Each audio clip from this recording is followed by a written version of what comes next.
Da da da! What's my good cheer? Welcome, everybody. Let's give YouTube a couple of minutes, get those notifications out. If you've never popped into one of my lives before, hi, I'm Cindy. I explore the inside and the outside. And today it was all about the outside.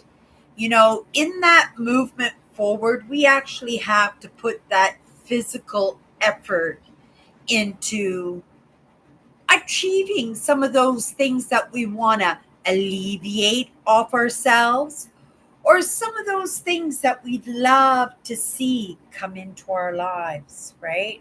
I am very grateful that my life has been a process, but I have improved it so much. Looking back, and it wasn't not too long ago that my life was flipped upside down, and I kind of landed on my head, and I could have just stayed that way.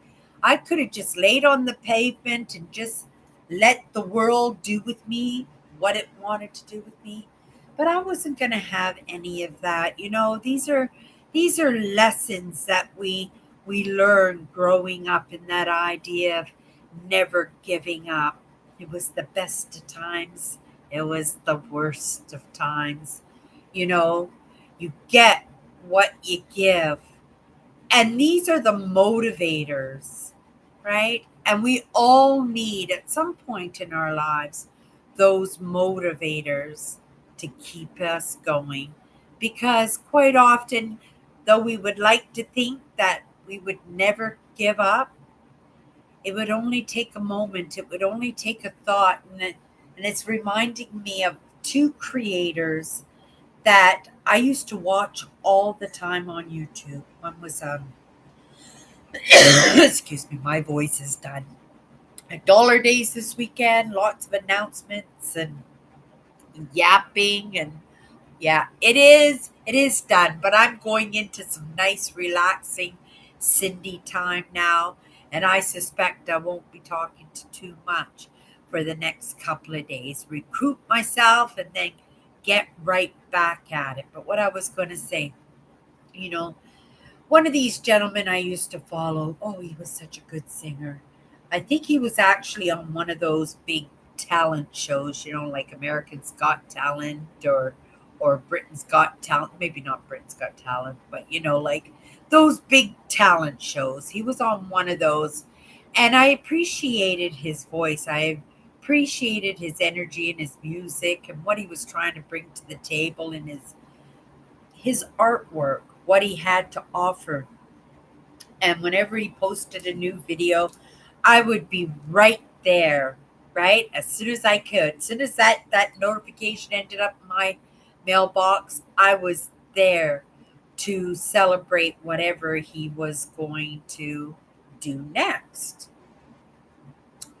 His content came across my path about a month ago, and I thought, oh my goodness, I haven't heard of him. I haven't thought of him, right?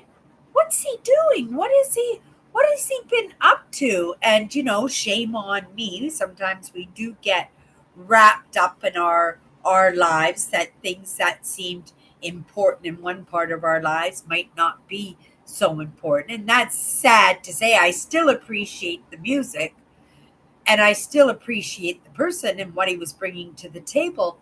But because he wasn't there, because he wasn't sharing, he hadn't posted a video in over a year. I have no idea what was going on in his life that he decided, right, that he had to give up the YouTube. And I'm saying, he hasn't posted in a year, but he was very consistent in his posting and what he was bringing to the table. And yeah, maybe he was not a big artist in the limelight like some are, but he still had to produce that music. He still had to bring it to the table. And without those resources and sources, it can be a difficult ride. It could be a difficult journey. And again, it could make you go, I'm just going to take a break. And that's a worry for me because I know if I give myself that slack, if I say, oh, that's okay, Cindy, you don't have to go live today, I can't imagine how I would feel, how that would eat me up. And it's only a live show. And do you think truly anybody in my audience would notice even, let alone mind, if I just didn't show up one day? Because they truly wouldn't. But I would notice and I would mind. And that is the step back in to those habits that got me in that situation and in that life to begin with, right? We are moving forward. We don't give up. We adapt. We conquer, right? We pull ourselves up, dust our knees off.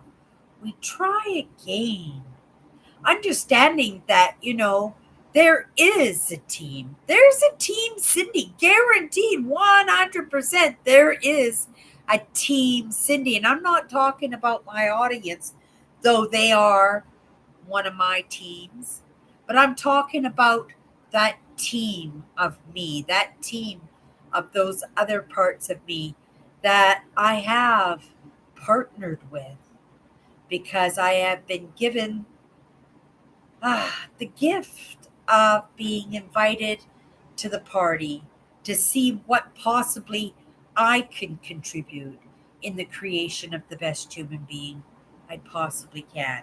And that best human being can only be me. It can only be me in the experience of me.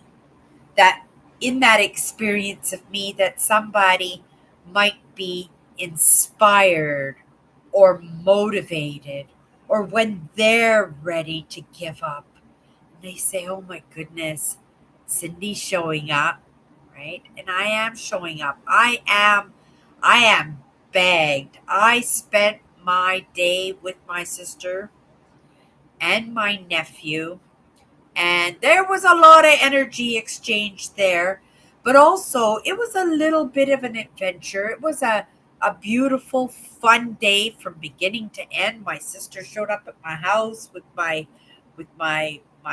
coffee all ready for me. We went thrifting today, spent all day thrifting, and we scored so big.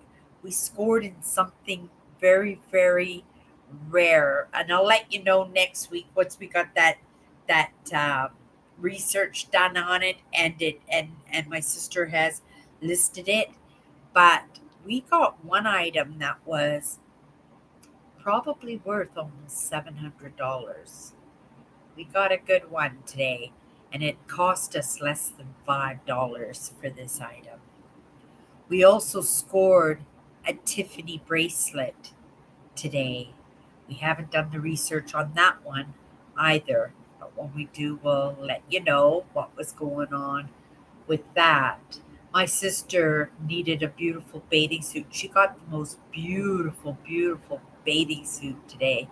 And I got the most beautiful, beautiful blouse for myself, right? I bought her the bathing suit because she bought me the dragon last week, right? So, again, in that idea, you get what you give, and it's not kind of a transactional idea, but when somebody does a kindness for you, it makes you want to reciprocate, right? And that makes you doesn't really fit because it makes you want it, right? You desire to do an exchange, right? In return, the kindness that's been bestowed onto you, right? Yeah, it was a great day. I did some virtual reality gameplay today. I'm not, they made fun of me.